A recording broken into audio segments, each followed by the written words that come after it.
하나님은 어제나 오늘이나 영원토록 동일하신 신실하신 하나님이십니다. 지금도 이 시간 우리와 살아서 이 자리에 함께 계십니다. 우리 한번 옆에 분들과 다시 한번 인사드리겠습니다. 해피 땡스기빙. 진짜 땡스기빙인가요? 진짜 우리 안에 감사한 마음이 넘쳤으면 좋겠습니다. 우리 다시 한 번만 인사하도록 하겠습니다. 당신은 예수님의 제자입니까? 제자이신가요? 예, 저와 여러분 모두가 예수님의 제자가 되기를 간절히 소망합니다. 제자란 단순히 배우는 자가 아니라 스승의 가르침을 배우고 또 따르고 스승의 삶을 닮아가는 것이 제자입니다. 성경에는 많은 사람들이 예수님을 따랐습니다. 하지만 모두가 제자는 아니었습니다. 예수님을 따랐던 사람들은 세 부류로 우리가 나눌 수 있습니다. 첫 번째는 예수님을 따랐던 많은 무리들. 두 번째는 예수님의 제자들입니다. 근데 12제자가 아니라 제자들. 예수님을 따랐던 많은 제자들. 그리고 세 번째는 예수님께서 직접 부르시고 또 선택하신 12제자입니다. 예수님의 3년 반 공생의 기간 동안에 가장 중요한 사역 중에 하나가 바로 제자들을 선택하시고 또 제자들을 양육하시고 훈련시키는 것이었습니다. 카일 아이들먼이라는 분이 계신데요. 목사님이십니다. 그분이 책을 쓰셨는데 Not a Fan이라는 그런 책을 쓰셨습니다. 한국 제목은 팬입니까? 제자입니까? 라는 그런 제목을 가지고 있습니다. 그 책에서 카일 아이들먼은 다음과 같이 팬에 대한 정의를 하고 있습니다. 팬에 대한 가장 기본적인 사전적 정의는 누군가를 열정적으로 좋아하는 사람이다. 팬은 관람석에 앉아 팀을 열심히 응원하는 사람이다. 팬은 선수가 사인한 운동 셔츠를 벽에 걸어두고 자동차 뒤에 갖가지 범퍼 스티커를 붙인다. 하지만 정작 경기에는 나서지 않는다. 경기장에서 땀을 뻘뻘 흘리며 달리거나 공을 차지는 않는다. 선수들에 관해서는 모르는 게 없고 최근 기록을 줄줄 깨고 있지만 선수들을 개인적으로는 알지 못한다. 고함을 지르며 응원은 하지만 경기를 위해 희생을 하지는 않는다. 게다가 응원하는 팀이 자꾸만 패하면 그렇게 좋아하던 마음도 조금씩 식어가고 심지어는 다른 팀으로 옮겨가기도 한다. 여러분은 예수님의 팬인가요? 아니면 예수님의 제자인가요? 한번 여러분들 마음속에 한번 답해 보시기 바랍니다. 그리고 오늘 말씀을 통해서 우리가 다시 한번 예수님의 참 제자로 거듭나기를 간절히 소망합니다. 이 무리들과 이 팬과 무리들 같은 말입니다. 무리들과 제자들의 공통점은 무엇일까요? 제자들과 무리들 모두 예수님을 열심히 따랐다는 것입니다. 마가복음에만 이 무리라는 단어가 무려 40번이나 나옵니다. 많은 무리들도 예수님의 제자들과 같이 열심히 따라다녔을 뿐 아니라 대단한 정보력을 가지고 사람들을 모으기까지 했었습니다. 그렇다면 무리들과 제자들의 차이는 무엇일까요? 예수님께서 요한복음 6장에 생명의 떡에 대해서 말씀을 하십니다. 우리 말씀을 한번 비춰주시죠. 요한복음 6장 54절. 내 살을 먹고 내 피를 마시는 자는 영생을 가졌고 마지막 날에 내가 그를 다시 살리리니 내 살은 참된 양식이요 내 피는 참된 음료로라. 그렇게 말씀을 하시자 6장 60절에 제자 중 여럿이 듣고 말하되 이 말씀은 정말 어렵다. 누가 들을 수 있느냐? 이렇게 이야기합니다. 그러면서 66절에 그때부터 그의 제자 중에서 많은 사람이 떠나가고 다시는 그와 함께 다니지 아니하더라. 예수님께서 생명의 떡의 말씀을 하시자 무리들뿐 아니라 예수님을 따랐었던 많은 제자들도 떠나버립니다. 즉 진정한 제자와 무리의 차이는 모두 열심을 가지고 따르지만 정작 본인들의 필요가 채워지지 않고 이성적으로 이해되지 않으면 떠나버린다는 겁니다. 많은 무리들은 예수님의 병 고침과 오병이어의 기적을 통해 많은 사람들을 먹이시는 것을 보고 예수님의 팬이 되었습니다. 예수님을 따랐습니다. 하지만 예수님을 통해 자신이 원하는 것이 채워지지 않거나 자신의 이성으로 이해할 수 없을 때 또는 자기의 생각의 틀에 맞지 않을 때 무리들은 팬이 되어서 마음도 조금씩 식어져 가고 결국은 떠나버립니다. 예수님께서 3년 정도의 공생의 기간 동안 갈릴리를 중심으로 사역을 하십니다. 첫 번째는 천국 복음을 전파하시고 또 두 번째는 가리키십니다. 병자들을 고치시고 또 귀신들을 내쫓으십니다. 이렇게 갈릴리를 중심으로 천국 복음과 전파와 병 고치는 데 집중하셨다면 오늘 8장 후반부터 10장까지는 예수님께서 제자들을 훈련시키시는데 집중하십니다. 이 땅을 떠나신 이후에 제자들이 진정한 제자가 될 수 있도록 제자도에 대해서 말씀을 하십니다. 오늘 말씀을 통해서 여러분들과 제가 참 제자가 되기를 간절히 다시 한번 소망합니다. 첫 번째는요, 이 세상의 주님은 예수님 분임을 깨닫는 것입니다. 제자는 스승에 대해서 잘 알아야 됩니다. 스승에 대해서 아는 만큼 나의 정체성이 결정되기 때문입니다.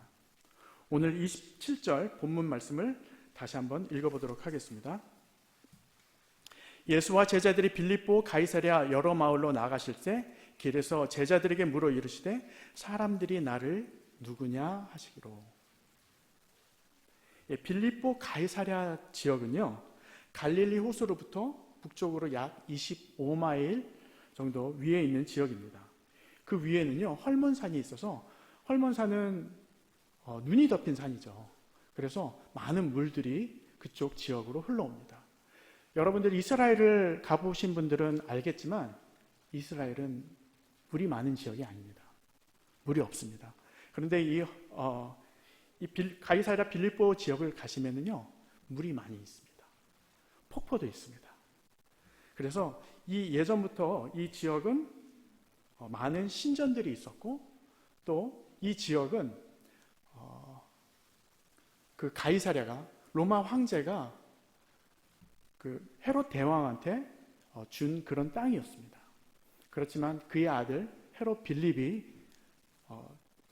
그 헤롯 대왕이 죽고 난 이후에 이 땅을 받고 난 이후에 이 지역을 정비해서 다시 한번 그 지역을 로마 황제한테 헌정합니다.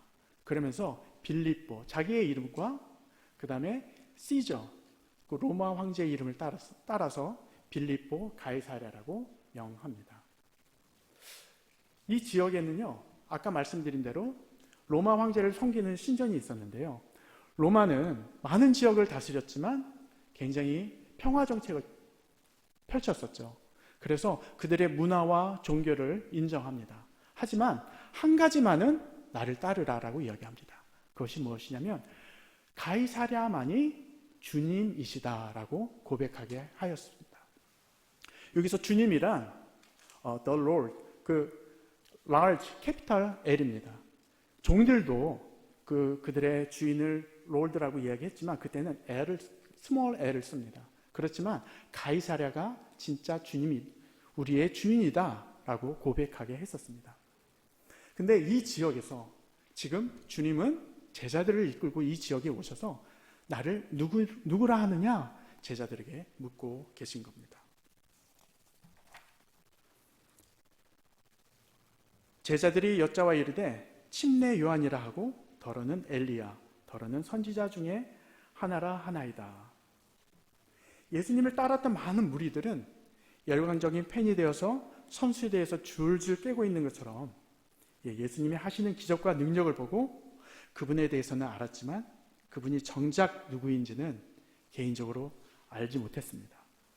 그저 그들은 예수님의 제자이기보다 예수님의 팬이었던 것이었습니다. 귀신을 내쫓고 기적을 행하시는 분, 병도 고치고 죽은 자도 살리시는 분, 그런 선지자 중에 한 사람으로만 알았고 정확히 그분이 누구인지 개인적으로는 알지 못했습니다. 그분과의 어떤 관계도 있지 않았습니다. 이런 제자들을 향해 예수님은 두 번째 질문을 하십니다. 29절, 또 물으시되 너희는 나를 누구라 하느냐? 베드로가 대답하여 이르되 주는 그리스도시니이다 하매. 평행 본문인 마태복음 16장 16절 말씀을 보니까요, 시몬 베드로가 다음과 같이 고백을 합니다. 시몬 베드로가 대답하여 이르되 주는 그리스도시요 살아계신 하나님의 아들이시니이다. 베드로는 예수님이 그들을 구원할 메시아인 것을 알았습니다. 그리고 평행본문에서 마태복음에서 고백한 것처럼 베드로는 예수님을 주님으로 고백합니다. 그리고 구원자 메시아로 또 빌립보 가이사랴 지역에 있는 많은 신전들의 사이에 있는 죽어있는 신이 아닌 살아계신 하나님의 아들이라고 고백합니다. 왜 예수님께서 여러 신전들과 황제의 신전이 있는 빌립보 가이사랴 지역에서 제자들에게 물으셨을까요? 예수님은 제자들이 예수님만이 만왕의 왕이시오 만유의 주님이신 것을 알기 원하셨던 것입니다. 하지만 제자들과 베드로에게 메시아는 로마의 압제에서 그들을 정치적으로 구원하고 이스라엘을 회복케 하는 다윗 자손의 왕으로 생각했었습니다. 그 이유가 다음 구절에 나옵니다. 31절에 인자가 많은 고난을 받고 장로들과 대제사장들과 서기관들에게 버림받아 죽임을 당하고 사흘 만에 살아나야 할 것을 비로소 그들에게 가르치시되. 예수님이 예루살렘에 입성하셔서 사람들을 모으고 또 많은 기적과 이적을 통해 이스라엘을 로마의 압제로부터 구원하실 것이라 생각했는데 베드로와 제자들은 예수님의 말씀에 너무나 큰 충격을 받습니다. 아니, 예수님이 왕이 되시면 자기들도 한 자리씩 차지할 줄 알았는데 왕이 아니라 고난을 받고 또 버림받고 또 죽임까지 당한다는 말은 모든 것을 버리고 따랐던 제자들에게는 배신과 같은 그런 말씀이었습니다. 아까 말씀드린 대로 8장, 9장, 10절에는 예수님께서 예루살렘으로 향하시면서 예수님의 순환에 대해서 3번 예언을 하십니다. 이런 예수님의 순환 예언에 대해서 제자들의 반응은 정말 우습습니다. 오늘처럼 베드로는 이따가 이야기하겠지만 예수님을 꾸짖기까지 합니다. 또 두 번째 예수님께서 순환에 대해서 이야기하자 제자들은 누가 더 큰지 서로 싸웁니다. 세 번째 예수님께서 순환에 대해서 말씀하시자 이번에는 예수님께서 왕이 되실 때 누가 오른편에 앉을지 왼편에 앉을지를 놓고 싸우고 있습니다. 이것이 제자들의 모습이었습니다. 그런 제자들을 향한 예수님의 마음이 어떠셨을까요? 정말 많이 무너졌을 것 같습니다.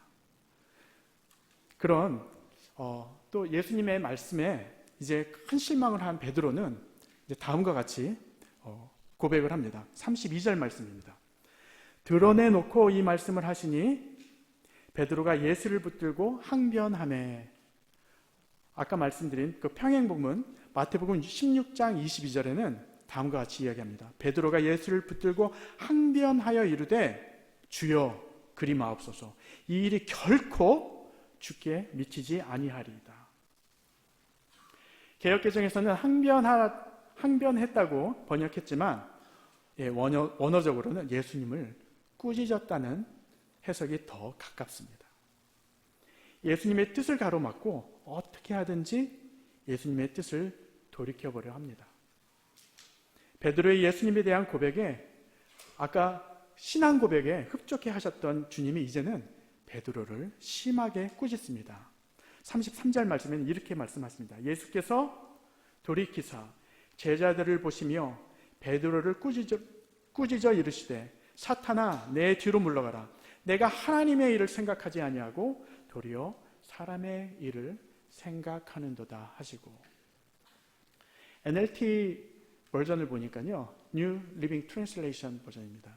거기 보니까 이렇게 해석을 했습니다. You are seeing things merely from a human point of view, not from God. 다시 한번요. You are seeing things merely from a human point of view, not from God. 사람의 관점으로 보고 있다는 겁니다. 하나님의 관점이 아닌 사람의 관점으로 베드로가 보고 있다고 이야기를 하고 있습니다. 베드로는 예수님이 메시아로 오셨고 살아계신 하나님의 아들이라는 것을 알고 있었습니다. 그렇지만 그분의 구원 사역에 대해서는 아직 알지 못했었습니다.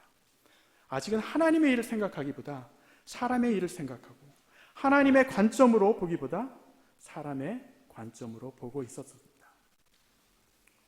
이것이 우리의 모습 아닌가요? 우리도 베드로처럼 예수님이 주님이신 것도 알고 또 예수님이 메시아 구원자이신 것도 알고 또 살아계신 하나님의 아들인 것도 우리가 알고 있습니다. 우리도 하늘의 것을 사모하기보다 이 땅의 것들, 즉 명예와 권세와 재물에 관심이 더 많은 우리의 모습들을 발견하게 됩니다. 심지어는 교회 안에서도 본질이 아닌 비본질에 더 집중을 하고 싸우기도 합니다. 하나님의 일을 생각하기보다 사람의 일을 생각하고 하나님의 관점으로 보기보다 사람의 관점으로 보고 있지 않나요?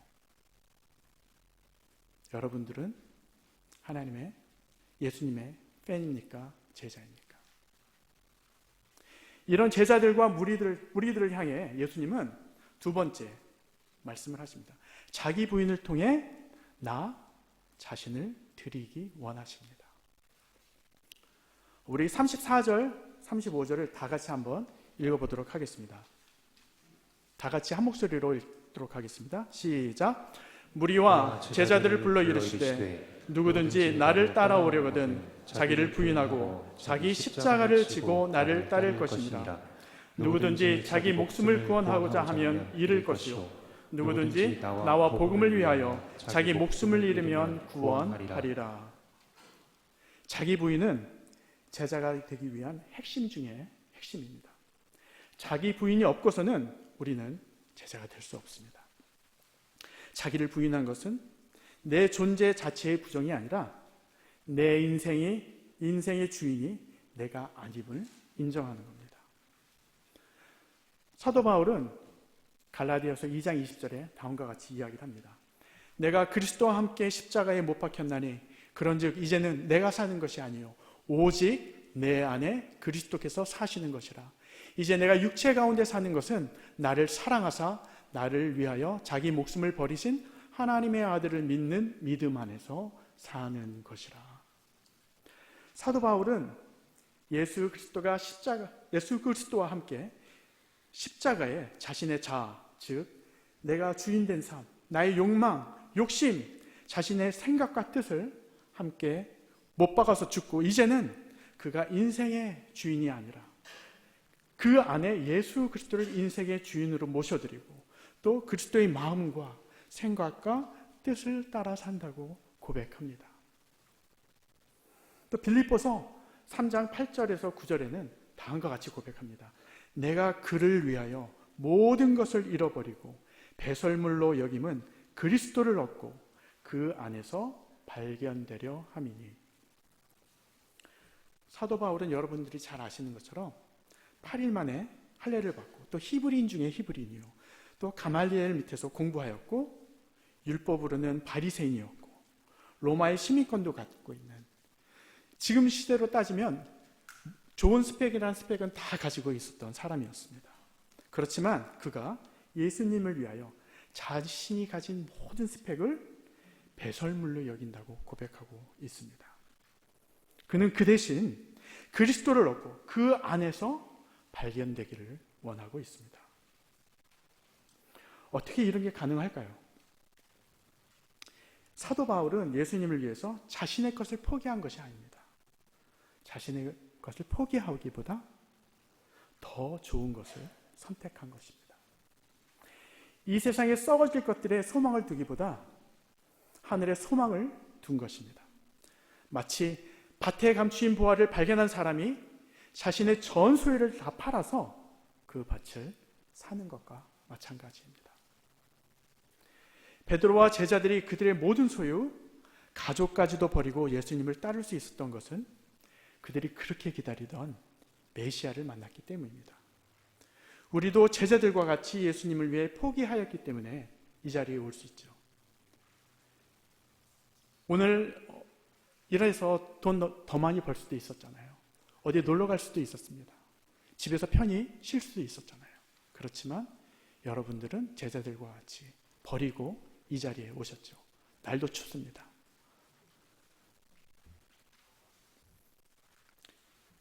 그런 제자들과 우리들을 향해서 예수님께서는 한 발자국, 우리의 믿음의 발자국을 더 내딛기 원하십니다. 우리가 드리는 시간, 열정, 재물, 봉사, 헌신, 이 모든 것이 다 중요하지만 우리 주님께서 우리에게 가장 원하시는 것은 나 자신을 예수님께 드리는 것입니다. 여러분은 여러분 자신을 예수님께 드리고 계신가요?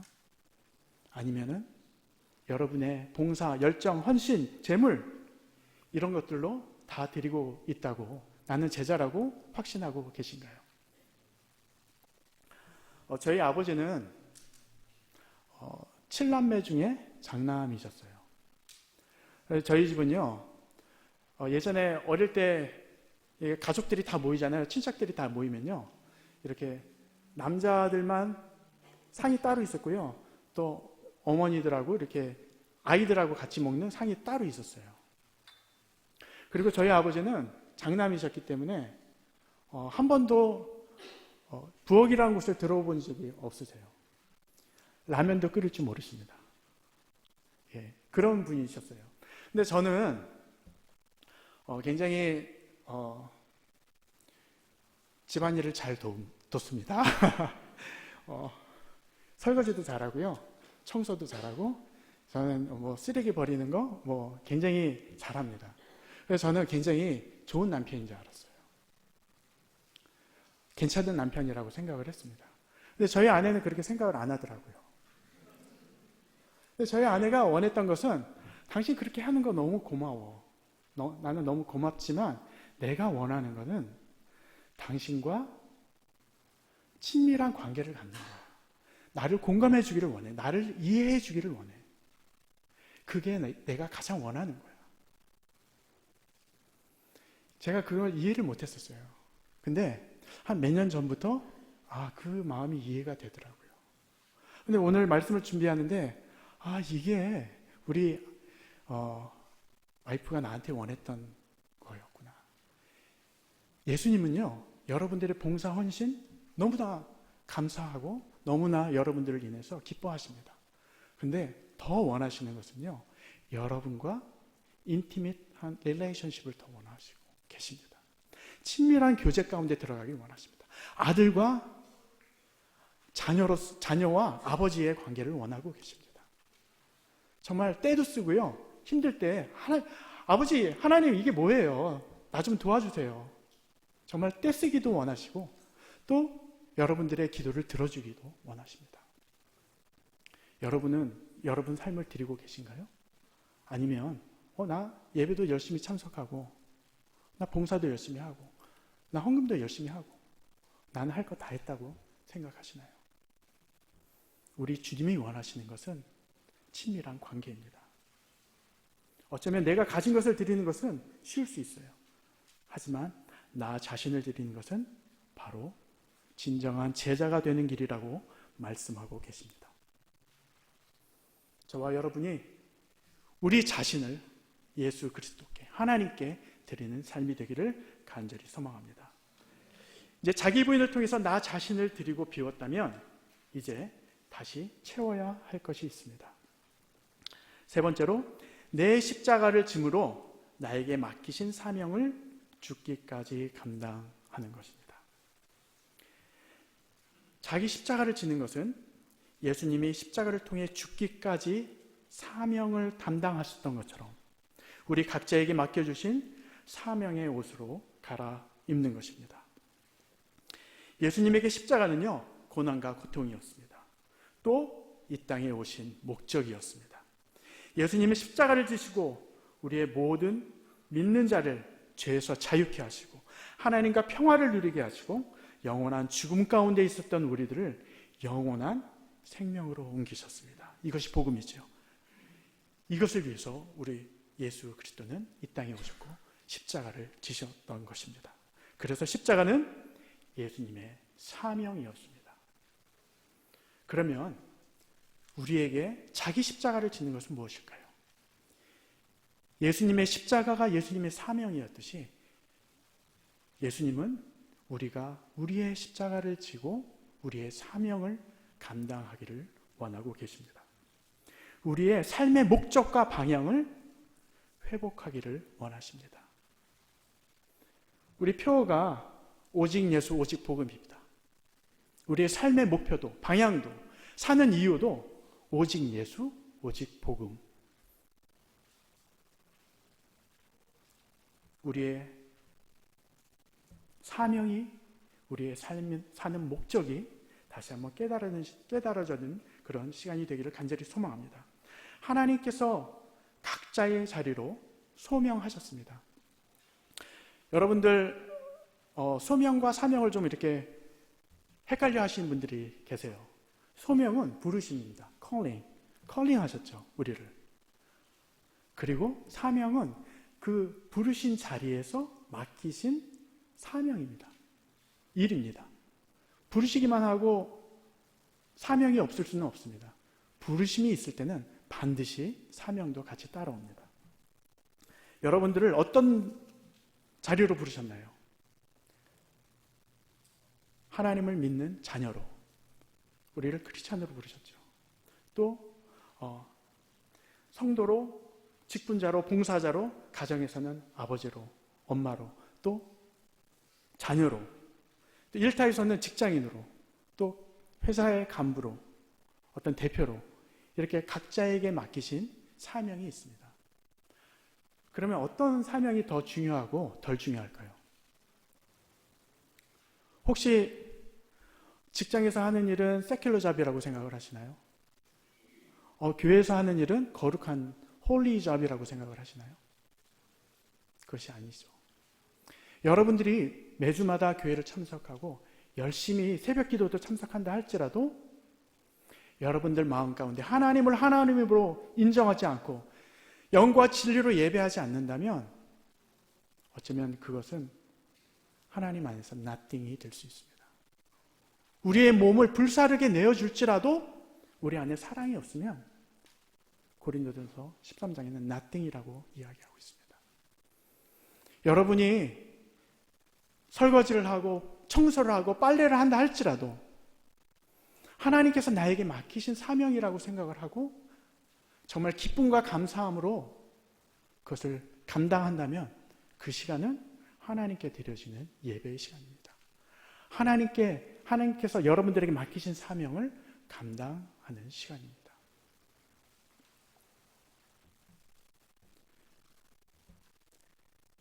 또 이 자리를 부르신 분도 맡기신 분도 하나님이시기 때문에 모든 순간 하나님을 하나님을 인정하고 나 자신을 의지하는 것이 아니라 내가 주인이 되는 것이 아니라 하나님을 의지하고 그분이 내 인생의 주인이심을 고백하며 기쁨과 감사함으로 맡겨진 모든 사명을 감당하는 저와 여러분들이 되시기를 간절히 소망합니다.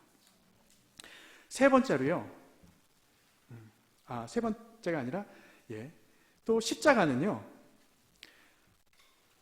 죽기까지 순종의 자리입니다. 예수님에게 십자가는 고통과 고난의 시간이었습니다. 또 죽기까지 순종의 시간이었습니다. 예수님께서 겟세마네 기도에서 주여 할만하시거든 이 잔을 내게서 옮기워 주옵소서. 그러나 나의 원대로 마옵시고 아버지의 원대로 하옵소서. 예수님은 너무나 고통과 고난, 그 시간들이 힘들었지만 하나님께서 맡기신 사명에 죽기까지 순종하셨습니다. 사도 바울은 어땠나요? 사도행전 20장 23절에서 24절 말씀에 다음과 같이 고백하고 있습니다. 오직 성령이 각성에서 내게 증언하여 결박과 환난이 나를 기다린다 하시나 내가 달려갈 길과 주 예수께 받은 사명 곧 하나님의 은혜의 복음을 증언하는 일을 마치려 하면은 나의 생명조차 조금 더 귀한 것으로 여기지 아니하노라. 사도 바울은 1차, 2차, 3차에 걸쳐 선교여행을 떠납니다.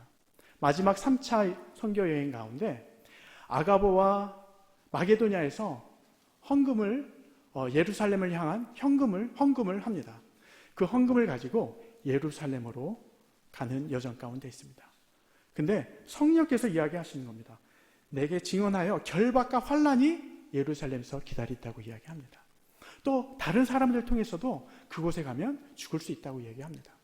그렇지만 사도 바울은 예루살렘으로 나아갑니다. 왜 그랬을까요? 주 예수께 받은 사명 곧 하나님의 은혜의 복음을 증언하는 일을 마치려 하면은 나의 생명을 조금 더 귀한 것으로 여기지 않는 그런 사명이 있었기 때문입니다.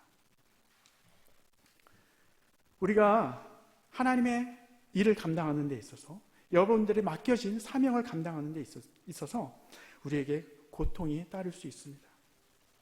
직장에서 여러분들의 정직함으로 인해 하나님의 아들로 딸로 신앙을 지키며 살아가려고 할 때 또 여러분에게 손해가 있을 수도 있고요. 핍박이 있을 수도 있습니다.